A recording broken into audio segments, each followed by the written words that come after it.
Eu nunca imaginei que o dia do meu casamento se transformaria na cena mais inesquecível, e não por um motivo bom. Todo mundo sonha em subir no altar e dizer sim com o coração cheio. Mas o meu coração estava cheio de outra coisa: dor, decepção e um plano. Um plano que começou a se formar quando, dias antes da cerimônia, o destino me jogou uma verdade cruel no colo. Uma verdade que me destruiu, mas que também me deu força para fazer o impensável. Eu sou o Caio, e eu ia me casar com a Júlia. A gente estava junto havia 4 anos. Construímos muita coisa juntos. Mas no meio de tanto amor, havia uma traição escondida. E o pior, não era com qualquer um. Era com o meu próprio irmão. Sim, o meu sangue. Eu descobri isso por acaso, 2 dias antes do casamento, quando cheguei mais cedo em casa e encontrei uma conversa no notebook dela. Era a tela do bate-papo aberta, com ele dizendo: "Depois de amanhã, você vai ser oficialmente a mulher do meu irmão. Tem certeza que quer isso?" E ela respondeu, só de fachada: "Amor." O chão sumiu. Eu tremi inteiro. Tentei respirar, tentei pensar racionalmente, mas era como se o mundo tivesse acabado. Meu irmão, o mesmo com quem cresci, com quem dividia brinquedos, segredos, e até o quarto na infância, estava de caso com a mulher que eu ia chamar de esposa. Eu não confrontei ninguém naquele momento. Em vez disso, eu desliguei o computador, saí pela porta da frente e fui atrás do meu melhor amigo, o Lucas. Ele era o único que eu confiava de verdade. E foi com ele que montei o plano de fuga mais dramático que uma cerimônia de casamento já viu. Expliquei tudo para ele. Cada detalhe. Mostrei as mensagens, provei que não era coisa da minha cabeça. Ele ficou tão indignado quanto eu. Mas em vez de chorar ou se desesperar, eu disse: "Eu vou fingir que nada aconteceu. Vou sorrir nas fotos, vou vestir o terno. Mas quando o padre perguntar se eu aceito me casar com ela, eu vou dizer não. E nesse momento, você vai jogar a chave do carro para mim. Eu vou sair correndo da igreja. Só isso. Só preciso que você esteja lá com o carro ligado." Ele topou na hora, sem pestanejar. "Bora causar esse terremoto, irmão", foi o que ele disse. E antes de continuar, já deixa o like nesse vídeo e se inscreve no canal, porque o que vem a seguir vai parecer roteiro de filme, mas é tudo real. Comenta aí o que você faria no meu lugar, porque a história só piora, ou melhora, dependendo do seu gosto por vingança. Agora respira fundo e vem comigo. Chegou o grande dia. Acordei com o estômago embrulhado, mas disfarcei para todo mundo. Fiz questão de parecer o noivo apaixonado e animado. Sorri para minha mãe, dei bom dia para o meu pai, e até abracei o infeliz do meu irmão como se nada tivesse acontecido. Ele teve a audácia de me desejar felicidades eternas. E a Júlia? Ah, ela estava linda, impecável, com aquele sorriso ensaiado que sempre enganou todo mundo, menos agora. Agora eu sabia quem ela era de verdade. No caminho para a igreja, meu coração batia tão forte que dava para ouvir. O Lucas me mandou mensagem: "Já tô aqui, carro ligado. Quando você disser não, olha para mim." A gente tinha ensaiado tudo mentalmente.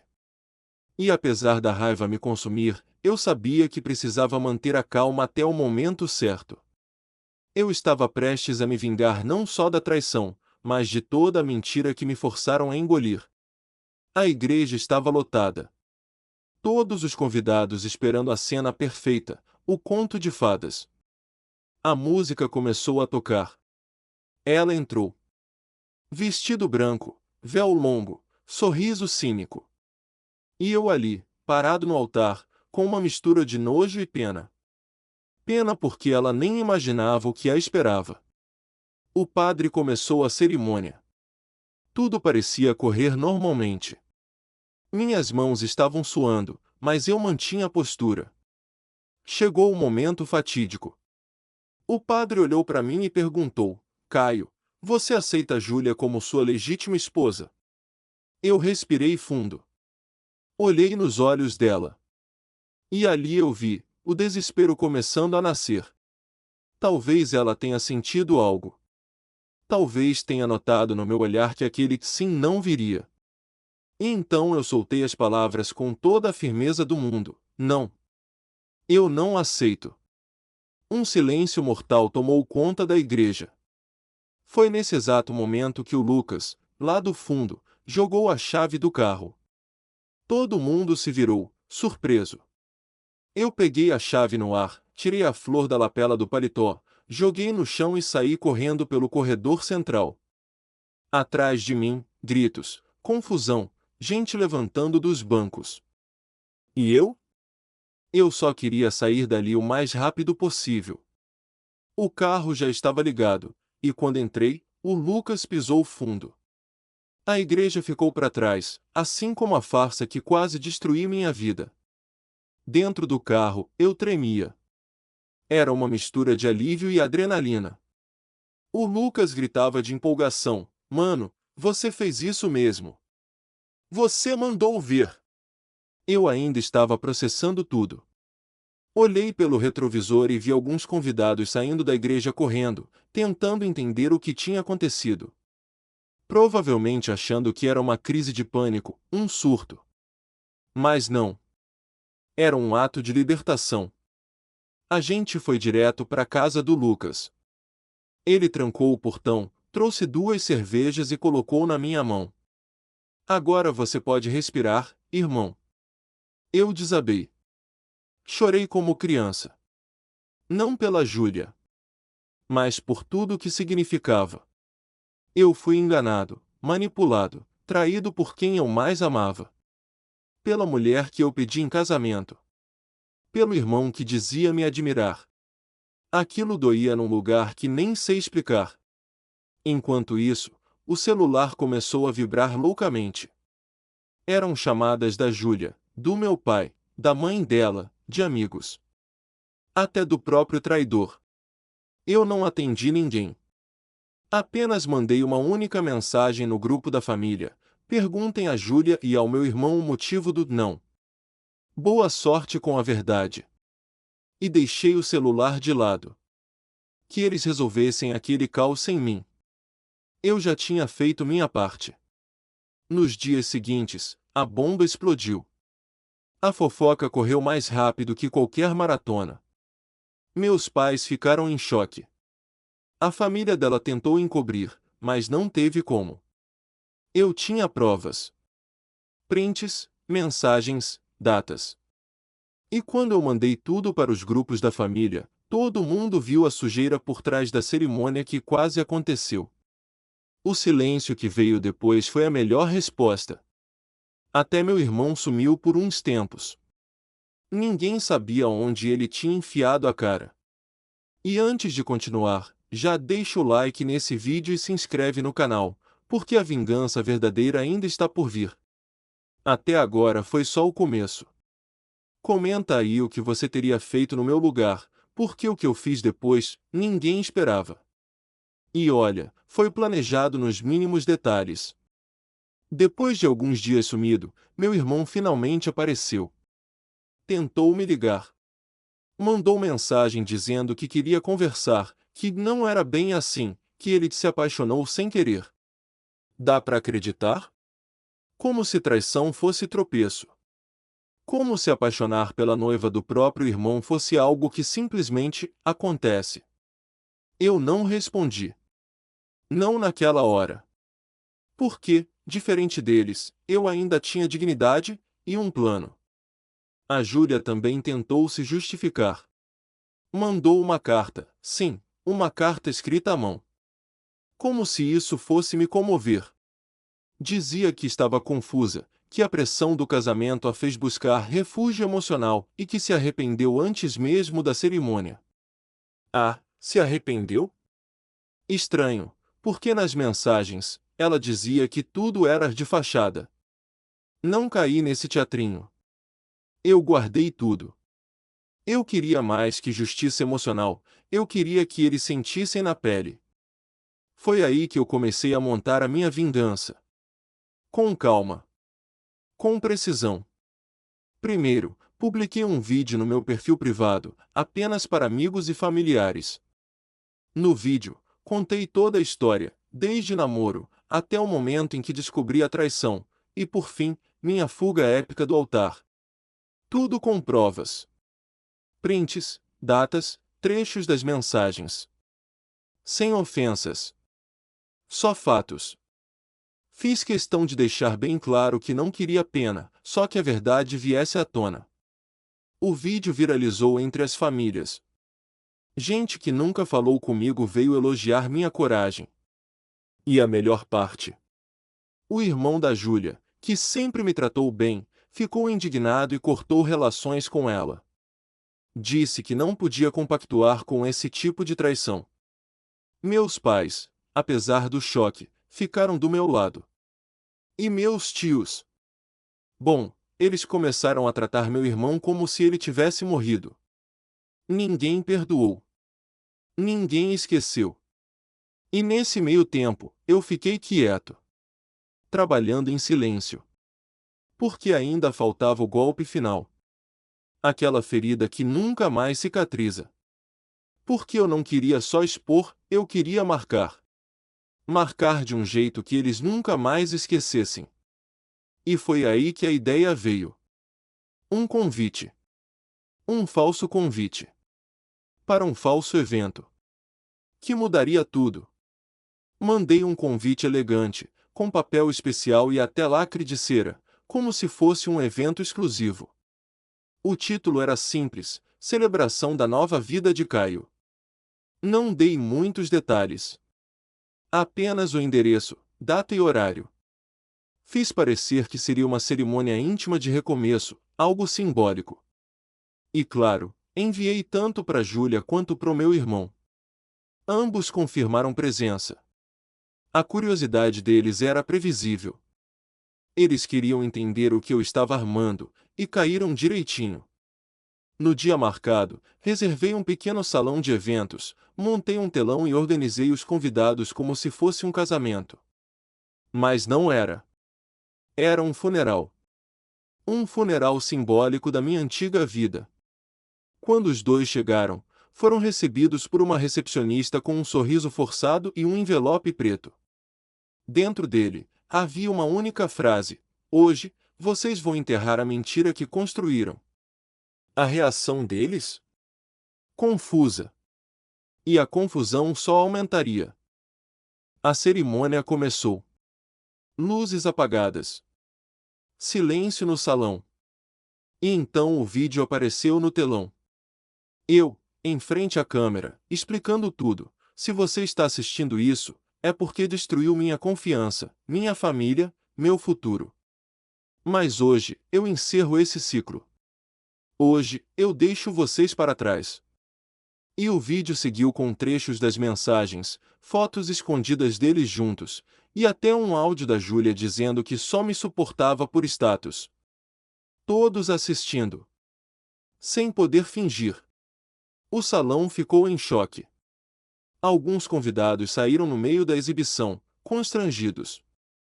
Outros ficaram apenas observando os dois com desprezo. Júlia tentava manter a pose, mas a máscara dela caiu completamente. Já meu irmão, ele mal levantava o rosto. Quando o vídeo terminou, entrei no salão, aplaudido por alguns. Apontei para os dois e disse: essa é a minha libertação. E vocês, são apenas o que ficou para trás. E antes de continuar, se você chegou até aqui, não esquece de deixar seu like e se inscrever no canal. Isso me ajuda a trazer mais histórias reais como essa. Agora se prepara, porque o final dessa história é ainda mais saboroso. O melhor ainda estava por vir, e a maior humilhação deles ainda nem tinha começado.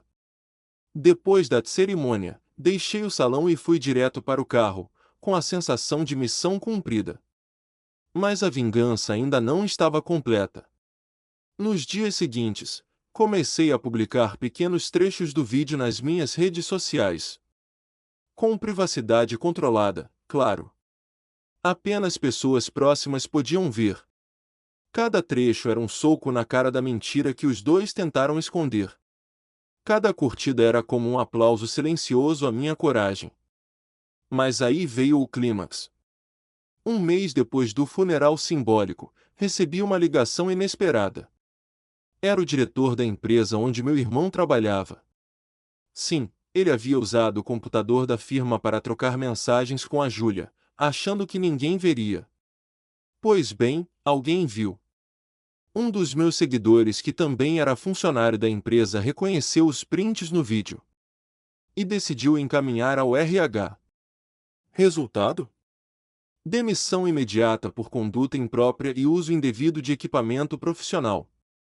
Júlia, por sua vez, teve o nome envolvido em tantos comentários negativos na cidade que resolveu se mudar. Alguns amigos em comum me contaram que ela tentou começar do zero em outra cidade. Mas em tempos de internet, a reputação corre junto. Ninguém a vê do mesmo jeito. Ela se tornou sinônimo de traição, de oportunismo, de vergonha pública. A menina do vestido branco virou piada. E eu? Eu segui em frente. Demorei um pouco para confiar em alguém de novo, confesso. Mas hoje tenho paz. Paz de espírito, paz de consciência. Saber que não fui eu quem errou, que não fui eu quem destruiu tudo. Eu apenas escapei a tempo, antes de ser destruído junto com eles. E a melhor parte dessa história toda é saber que minha dor virou minha força. Se você está passando por algo parecido, saiba que você não está sozinho. A verdade sempre aparece, mesmo que demore. E quando ela vier à tona, esteja pronto para agir com inteligência. E antes de encerrar esse vídeo, deixa seu like, se inscreve no canal e ativa o sininho. Porque histórias como essa merecem ser contadas. E você merece ser ouvido. Algumas pessoas me perguntaram se eu faria tudo de novo. Se eu teria coragem de repetir cada passo da minha vingança. E a resposta é simples: faria sim. Porque a pior dor não é a de perder alguém. É a dor de ser enganado por quem você amava e confiava. E o que me curou não foi o tempo. Foi a ação. Foi transformar a dor em algo útil. Em algo que servisse de exemplo. Foi dar um fim digno a uma história indigna. E tem mais um detalhe que eu nunca contei. Na cerimônia do funeral simbólico, eu deixei um envelope sobre a cadeira onde os dois estavam sentados. Dentro dele, havia cópias dos convites do casamento original. Junto com as palavras: "Isso é tudo que sobrou de vocês." Não precisei gritar. Não precisei xingar. O silêncio foi mais cruel do que qualquer insulto. Hoje, passo por eles na rua de cabeça erguida. Às vezes vejo o olhar perdido da Júlia, ou o constrangimento no rosto do meu irmão. Mas não sinto mais raiva. O que sinto é pena. Pena por terem jogado fora algo verdadeiro por uma aventura vazia. Pena por terem se unido na traição e se afundado juntos. Eu segui. Eles ficaram presos no que construíram com mentira. Muita gente acha que perdoar é esquecer. Mas para mim, perdoar foi expor, limpar e seguir. E isso não significa que eu queira contato. Significa apenas que tirei o peso das costas e devolvi para eles o que nunca foi meu, a culpa. Porque a verdade, quando é revelada da maneira certa, tem o poder de libertar e de destruir. No caso deles, fez as duas coisas. Então, se você assistiu até aqui, comenta aí: justiça feita. Quero saber quantas pessoas também já passaram por traições e deram a volta por cima. E se essa história te tocou de alguma forma, deixa seu like e se inscreve no canal. Ainda tem mais um trecho dessa história, o encerramento final, e eu prometo que vai valer a pena. Com o tempo, comecei a transformar minha experiência em conteúdo. Passei a escrever sobre relacionamentos, confiança e autoestima. Criei um canal, onde compartilho histórias como a minha, e de tantas outras pessoas que passaram por traições absurdas. E, para minha surpresa, o vídeo do meu casamento abortado viralizou. Milhares de visualizações, mensagens de apoio, gente dizendo que eu salvei elas de cometer o mesmo erro, casar com a pessoa errada. Eu recebi relatos de noivas que também descobriram traições e decidiram abandonar o altar. De maridos que saíram de relações abusivas. De pessoas que passaram anos sendo enganadas e finalmente abriram os olhos. E isso me mostrou que minha história não foi em vão. Aquela fuga, aquela chave jogada no altar, se tornou um símbolo. Um momento de coragem que tocou muita gente. Hoje eu não carrego arrependimento. Carrego orgulho. Orgulho de ter dito não quando todos esperavam um sim. De ter cortado o mal pela raiz. De ter exposto a verdade com classe, com planejamento e com frieza. Eu não bati em ninguém, não gritei, não causei escândalo. Mas fiz justiça. E isso, para mim, foi mais valioso do que qualquer aplauso ou vestido branco. O mais irônico é que, depois de tudo, quem mais perdeu foram eles. Não só perderam minha confiança, mas também se perderam um no outro. O relacionamento que nasceu da traição morreu de culpa, de exposição, de vergonha. Eles tentaram viver uma mentira como se fosse amor, e se afogaram nela. Já eu, fui embora de alma limpa, com minha integridade intacta. Se essa história te inspirou, compartilha com alguém que precisa ouvir isso. Às vezes, a vida nos dá sinais claros, e tudo o que precisamos é coragem para agir. E claro, antes de ir, não esquece de deixar o like, se inscrever no canal e ativar o sininho. Porque aqui, a verdade não é só contada. Ela é vivida. E agora, vem comigo pro desfecho final. O desfecho final veio meses depois. Recebi uma mensagem anônima. Era uma foto. Júlia e meu irmão discutindo no meio de uma praça pública, aos gritos. Ela apontava o dedo na cara dele, ele parecia exausto, derrotado. Descobri, por pessoas próximas, que ela havia traído ele também.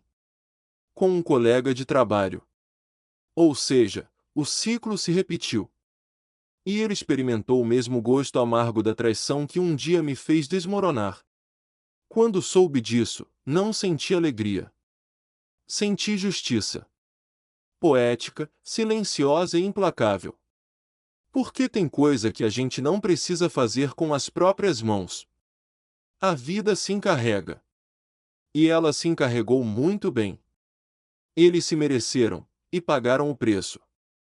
Enquanto isso, eu já estava em outra. Com uma mulher incrível, honesta, leal. Alguém que não se alimenta de mentiras, mas de verdade.